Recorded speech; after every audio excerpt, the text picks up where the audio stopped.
पाकिस्तान में बचा ही कितना है जो आप उसको कह रहे हैं कि हम पाकिस्तान से चल रहे हैं युद्ध करने। वो तो बचा ही नहीं है, वो तो ऑलरेडी हमारा दिया खा रहा है। हिम्मत है तो चीन से कहिए, जाइए जापान से कहिए, अमेरिका से कहिए, रशिया से कहिए, उन मुद्दों पे तो कभी नहीं आवाज निकली। वो दिन रात मेहनत करते हैं, पेपर लीक हो गया, फिर आगे चल के सीटें बिक जाती हैं, वो बेचारे बच्चे कहाँ जाएंगे जिनके पास ना पैसा है, केवल हाँ एक उम्मीद है, अपनी मेहनत है खुद की। ये सरकार एकदम बेरोजगारी दे रही, सारे बच्चे सड़क पे आके चले गए। विश्व गुरु इंडिया है, इंडिया विश्व गुरु है, वो विश्व को रिप्रेजेंट करते हैं, भारत को रिप्रेजेंट कर रहे हैं, इसलिए मोदी जी का नाम है। वो भारत से हैं इसलिए वो विश्व गुरु हैं, ना कि मोदी जी विश्व गुरु हैं। सबसे बड़ी चीज इसका रण जारी है और प्रतापगढ़ में 6वें चरण में मतदान होना है। हमारे साथ बात करने के लिए कंपटीशन की तैयारी करने वाले छात्र छात्राएं हैं जो अपने भविष्य के लिए सुबह शाम कोचिंग में जाते हैं, तो वहीं दिन भर जब भी समय मिलता है आंखें फोड़ते हैं अपनी किताबों में। हमारे साथ मौजूद हैं, क्या नाम है आपका? रंजीत कुमार सर, रानीगंज प्रतापगढ़। रंजीत जी, यस सर। क्या मुद्दे हैं? सर जैसे अभी सर बताया सर पेपर, सर जैसे पेपर लीक होता है सर, जैसे सर वैकेंसी सर निकलती हैं तो उसके बाद सर जैसे हर सरकार चुनाव आती है, बोलते हैं हमें सरकार बनाई, हम आपको वैकेंसी रोजगार देंगे सर। ये सर 5 साल में फिर उसके बाद सरकार बन जाती है, कोई दिखता भी नहीं है सर, कोई भी कैलेंडर जारी करते उस पर कोई खड़ा उतरता नहीं है सर। अगर हम देखें तो पिछले 6-7 सालों में अगर आप देखें तो कोई भी ऐसा साल नहीं जाता, कोई भी ये किस लेवल पे खामियां हैं जिसकी वजह से पेपर पहले आ मैं जाता तो है? मानता हूं कि सरकार की प्रबंधन नीति खराब है। जब सरकार वो कहती है कि अगर हम इन लोगों को पकड़ेंगे, माफिया या शिक्षा माफिया लोगों को पकड़ेंगे, बुलडोजर चलवा देंगे, घर उखड़वा देंगे, हम कहते हैं पेपर यूपी पुलिस स्काउट को तो उनके घर क्यों नहीं उखड़े, अभी तक क्यों नहीं पकड़े गए वे लोग, क्यों जेल के पीछे नहीं है? और ये चीज़ आपका continue year by year system चलता जा रहा है। इसमें तो हम पूर्णतः सरकार को दोषी मानते हैं कि सरकार की खामियां, गलत नीतियां हैं जिसकी शिकार ये युवा बच्चे हो रहे हैं लगातार। एक पेपर आउट सरकार की जो नीतियां सर बता रहे हैं कि गड़बड़ है, इसके जिम्मेदार कौन लोग हैं? इसके जिम्मेदार सरकार में जो सरकार के सिस्टम में लोग लगे हुए हैं सब गड़बड़ है यहाँ पर। लेकिन चुनते तो हम आप हैं ना। हाँ, हम चुनते हैं, लेकिन हम अच्छा कुछ सोच के चुनते हैं, लेकिन वो सब सिस्टम में जो लोग हैं, सरकार की जो नीतियां हैं वो बहुत गलत नीतियां हैं। तो सारा निर्णय आम आदमी के हाथ में होता है, कैसे लोगों को चुनना है। चुनते समय कहाँ कमी रह जाती है जिसके चलते इस तरह की व्यवस्था हो जाती है? और चुनते समय दरअसल हम लोग भ्रमित कर दिए जाते हैं। बहुत सारे लोग, अब तरह तरह की बातें होती हैं, कुछ लोग महंगाई पे चुनाव करते हैं, कुछ लोग धर्म के नाम पे चुनाव करते हैं, कुछ लोग जातिवादिता को देख करके चुनाव करते हैं, तो जो ये उचित नहीं है। अब और जो भी कैंडिडेट भी इस क्षेत्र में खड़े होते हैं इसी आधार पर खड़े जाते हैं, कहाँ किसकी बाहुल्यता ज़्यादा है, किस जात के लोग ज़्यादा लोग हैं, उसी अनुसार कैंडिडेट उतारे जाते हैं, उसी अनुसार चुनाव होते हैं, तो सही चुनाव नहीं हो पाता है। तो सरकार की बहुत सारे कैलेंडर तो जारी हो जाता है, लेकिन उसका पूर्णतः फॉलो नहीं किया जाता है। एक बात तो सिस्टम में सब रहता है, लेकिन बाद में फिर कुछ होता नहीं है, सब वही बात रह जाती है। जो मोदी जी विश्व गुरु बन चुके हैं, दुनिया में डंका बज रहा है, तो भारत में क्या समस्या आ गई है? देखिए, विश्व गुरु बन गए हैं वो अलग बातें हैं, लोगों को अपना जो मानना है, लेकिन एक हम छोटी सी बात करें कि एक परिवार है, एक परिवार में आप घर के सदस्यों को अपने मेंटेन नहीं कर पा रहे हैं, बाहर वाले लोग बहुत सारे खुश हो तो उसका क्या मतलब होता है? हमारा एक परिवार घर है, घर का जो मुखिया है घर के सदस्यों को संतुष्ट नहीं कर पा रहा है और बाहर के लोग बहुत सारे संतुष्ट हो, उसका कोई मतलब निकलता है? हमारे हिसाब से कोई मतलब सरकार फेल है? बिल्कुल फेल है, पूर्णतः फेल है। परिवर्तन होना चाहिए कि नहीं? बिल्कुल परिवर्तन होना चाहिए। क्या नाम है आपका? सर प्रियंका शुक्ला। कैसी तैयारी चल रही है? सर तैयारी तो अच्छी चल रही है, बस वैकेंसीज नहीं आ रही है सर, आती है वे तो कैंसिल हो जाती है। और हमारी सरकार से बस यही एक्सपेक्टेशन है कि हमको जो है रोजगार दिलाइए, बेरोजगारी हटाए, और कुछ नहीं चाहिए मुझे। बस ये है कि हमारी बेरोजगारी को हटा दे और वैकेंसीज लाएं, उसको रद्द ना करें। वैकेंसी तो सर लीक हो जाती है, आती है, पेपर होता है, बट उसके बाद लीक हो जाता है, फिर देने से क्या फायदा ऐसे पेपर से? लीक होने से क्या उम्मीद है? नई सरकार से उम्मीद यही इतनी है सर कि वैकेंसी समय से आए, समय से जो कुछ एक सिस्टम में होना चाहिए सब कुछ होना चाहिए, नहीं तो जो सचमुच में बच्चे जो पढ़ाई कर रहे हैं उनके साथ तो नाइंसाफी हो रही है। वो दिन रात मेहनत करते हैं, पेपर लीक हो गया, फिर आगे चल के सीटें बिक जाती हैं, वो बेचारे बच्चे कहाँ जाएंगे जिनके पास ना पैसा है, केवल हाँ एक उम्मीद है, अपनी मेहनत है खुद की, वो अपनी मेहनत के दम पे रोज दिन रात 24 घंटे में 15-15, 16-16 घंटे भी बच्चे पढ़ते हैं। इस चुनाव में क्या मुद्दे होंगे? सर मुद्दा बस ये है कि वैकेंसी लाएं, हमें ऐसी सरकार चाहिए जो अच्छी वैकेंसी लाए, हमें नौकरी दे। हम लोग बेरोजगार हैं, हम लोग आज 5 साल से तैयारी में लगे हुए हैं, ना कोई परिणाम आ रहा है, ना कोई परीक्षा। जो भी हम लोग परीक्षाएं देते हैं सबका पेपर लीक हो जाता है, यहाँ उत्तर पहले आ जाते हैं, पेपर मिलने से पहले सरकार उत्तर दे देती है। जो पैसे वाले लोग हैं, जो गरीब स्टूडेंट हो पिसा जा रहा है इस सरकार में। ये सरकार एकदम बेरोजगारी दे रही है, सारे बच्चे सड़क पे आके चले गए। जो गरीब बच्चे मोदी हैं- जी ने तो नारा 14 में ही दिया था, 2 करोड़ हर साल नौकरियां देंगे। जी नहीं सर, दिया था लेकिन उन्होंने किया नहीं है। हम लोगों को तो मिली नहीं। अब जिसको दे रहे हैं वो जाने, खुश है वो लोग वोट दे, हम लोग वोट नहीं देंगे, सीधी सी बात है। चाहे सरकार आए या ना आए। मतलब इस बार चुनावी मुद्दा बेरोजगारी होगा। बेरोजगारी बहुत बड़ी है। पहली बात तो वोट होना ही नहीं चाहिए। कोई भी सरकार अपने हिसाब से पहले हमको काम करके दिखाए। 1 साल 2 साल ऐसी कोई सरकार है? बिना वोट लिए हुए शिक्षा पे, बेरोजगारी पे लोगों को नौकरी दें, उसके बाद 52 से सरकारें उसके चुनी बाद- जाती एक रही मिनट सर, हैं। उसके बाद वो हमसे आके कहे हमने आपके लिए काम किया, अब आप हमें वोट दीजिए। सर हम लोगों कोई को ऐसी तो सरकार है? पहले हम लोगों को तो पेपर देना पड़ता है, तब जाके नौकरी मिलती है। तो ऐसे सरकार को भी तो होना वो चाहिए, भी पहले पेपर काम दे, करे और तब क्या? उसके बाद सरकार फिर वोट बनेगी, ले हमसे। और कुछ नहीं।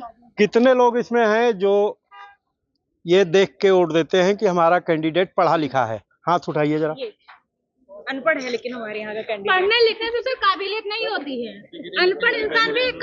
अनपढ़ इंसान भी पढ़े लिखे से काफी काबिलियत है उसके अंदर।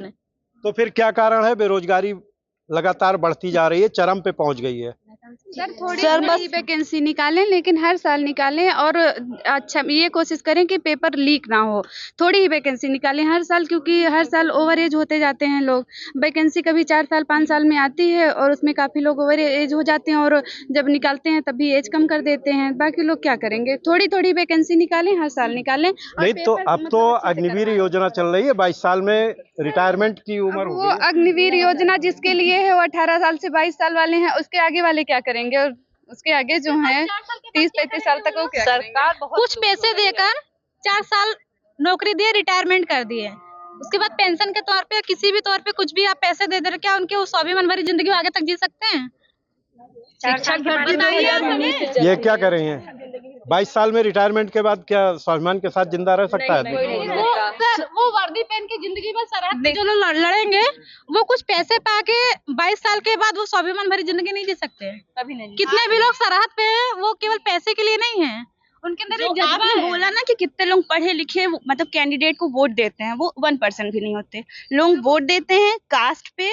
इंसान जिसका अच्छे से जो अपना मतदान मतलब होता है ना, जितना अच्छा प्रचार चल रहा है, हम कह रहे हैं अपने प्रतापगढ़ में है, इतने सारे लोग गवर्नमेंट को बोल दिए गवर्नमेंट ऐसी वैसी। हमारे यहाँ के सांसद 8वीं फेल, किसी को है, किसी ने चुने। अगर व्यक्ति को पता हो कि हमारे मुद्दे क्या हैं, हमें किस चीज में दिक्कत आ रही है, तब तो व्यक्ति उस चीज का समाधान करेगा।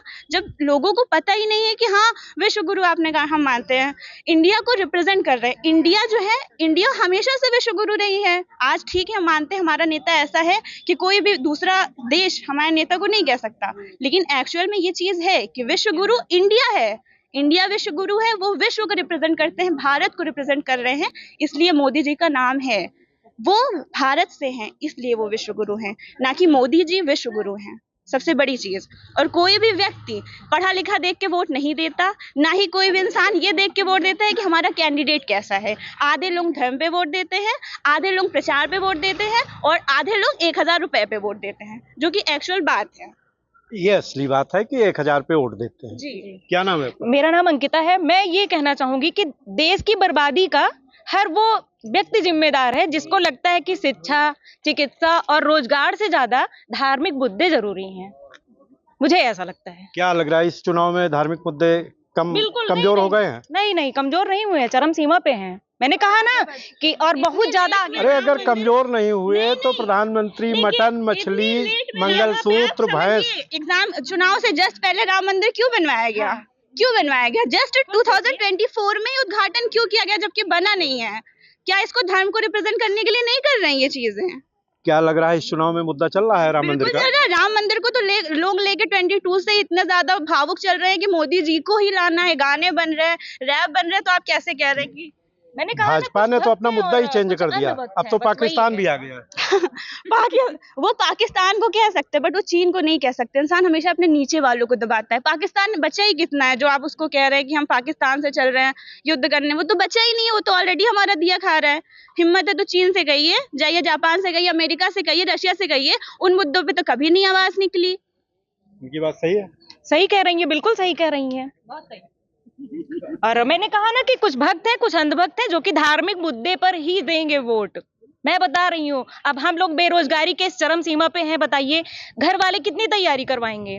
साल, 2 साल, 3 साल, उसके बाद तो हाथ पीले करके बीपीसी करो, बर्तन पोछा कपड़ा, और क्या कर रहे हैं बताइए? तो मोदी जी तक ये बात जानी चाहिए, खास करके योगी जी तक पहले जाए, मोदी जी तो ठीक ही है मान लीजिए। क्या नाम है आपका? रुचि सिंह। रुचि जी, यस सर। बेरोजगारी मुद्दा होगा इस चुनाव में? यस सर, बिल्कुल बेरोजगारी मुद्दा होगा। कैसी सरकार चाहिए और क्या अपेक्षा है नई सरकार से? सरकार से अपेक्षा यही है कि सरकार जो भी आए हर साल वैकेंसियां दे और मतलब क्लियर तरीके से पूरी कराए वैकेंसियां। उसका टाइम टेबल हो कि हाँ इस दिन वैकेंसी आएगी, इतने 1 महीने 1.5 महीने में चुनाव होगा और सब जितने लोग का होगा सिलेक्शन होगा, अच्छे से क्लियर करवाएं, पेपर ऊपर लीक ना हो, बस कम ही दें कुछ। दोनों गठबंधनों ने घोषणा पत्र जारी कर रखा है। एक रोजगार की बात कर रहा है, महिलाओं को 50% केंद्र में आरक्षण देने की बात कर रहा है। क्या लग रहा है, संभव है? संभव कुछ नहीं संभव है सर, अब क्या करें, मजबूर हम लोग तो खुद ही यहाँ कुछ दिखे तो समझ मजबूर है, पढ़ रहे हैं, लिख रहे हैं, कुछ स्थिति बिगड़ रही है सारी। बनने की बजाय स्थिति बिगड़ रही है। 5 साल से हम लोग सर टीजीटी लगे हैं लेकिन वैकेंसी नहीं आ रही है, जो आती भी है वो पूरा लीक हो जाती है। तो कैसे हम लोग उम्मीद करें सर सरकार से, क्या उम्मीद करें आप ही बताइए सर। 2 साल से फार्म 2 साल से फार्म हम लोग भर दिए हैं, कुछ का कोई निर्णय नहीं आ रहा है। इस साल करवाएंगे, उस साल करवाएंगे, देखो 2 साल हो गया, 2021 का फॉर्म डाला पे लेके सर पढ़ाई कर रहे हैं हम लोग, यहाँ रूम लेके यहाँ पढ़ाई कर रहे हैं सर। किराए का दें कि यहाँ बच्चों का पढ़ाई का दें कि अपना पढ़ाई दें, कैसे यहाँ की फीस दें, इतना सरकार को समझना चाहिए सर। घर वाले इतना सपोर्ट कर रहे हैं? बिल्कुल कर रहे हैं सर, लेकिन वही तो करें, स्थिति बनने की जगह बिगड़ रही है सर, बनने की जगह स्थिति अब बिगड़ रही है। अब हम लोग बहुत परेशान हो गए सर, बहुत ज्यादा बेरोजगारी है। बस यही उनसे विनम्र निवेदन है कि वैकेंसियां दें, लीक न करें बस। क्या नाम है आपका? संगीता दीदी नाम है। संगीता जी, क्या मुद्दे होंगे इस चुनाव में? इस चुनाव में सर बेरोजगारी मुद्दा होना चाहिए। सरकार तो बड़े बड़े लॉलीपॉप पहले दे देते हैं, ये करेंगे वो करेंगे, वैकेंसी इतने देंगे उतने, कुछ नहीं आता है, जो आता है वो लीक हो जाता है। महिलाएं ओवरेज हो जा रही हैं पढ़ते पढ़ते, बच्चे हैं, बच्चों को पढ़ाएं कि अपने खुद पढ़ें। ससुराल में कितनी कठिन पढ़ाइयाँ होती हैं आप सब जान सकते हैं, लेकिन तब भी हम लोग पढ़ाई कर रहे हैं, लेकिन वैकेंसी नहीं आ रही। ससुराल में रह के पढ़ने में दोहरी जिम्मेदारी है, तो घर संभालना। और मोदी जी कहते हैं बेटी बचाओ बेटी पढ़ाओ, कैसे कौन पढ़ाएगा? कौन कहते हैं कुछ करते हैं? कहीं अच्छे दिन आएंगे, इतने अच्छे दिन आ गए, सब रोड पे आ गए, कटोरा लेके खड़े हो जाएं सब बीजेपी वाले। तो ये है, कोचिंग कर रहे हैं, अपने भविष्य को बनाने के लिए रात दिन मेहनत कर रहे हैं, पढ़ रहे हैं, लेकिन इनका भविष्य कैसा होगा ये आने वाली सरकार पर डिपेंड करेगा। मनोज त्रिपाठी, प्रतापगढ़। उत्तर प्रदेश की हर खबर से अपडेट रहने के लिए श्रेष्ठ यूपी को करें सब्सक्राइब, बेल आइकन दबाएं और देखते रहें श्रेष्ठ यूपी।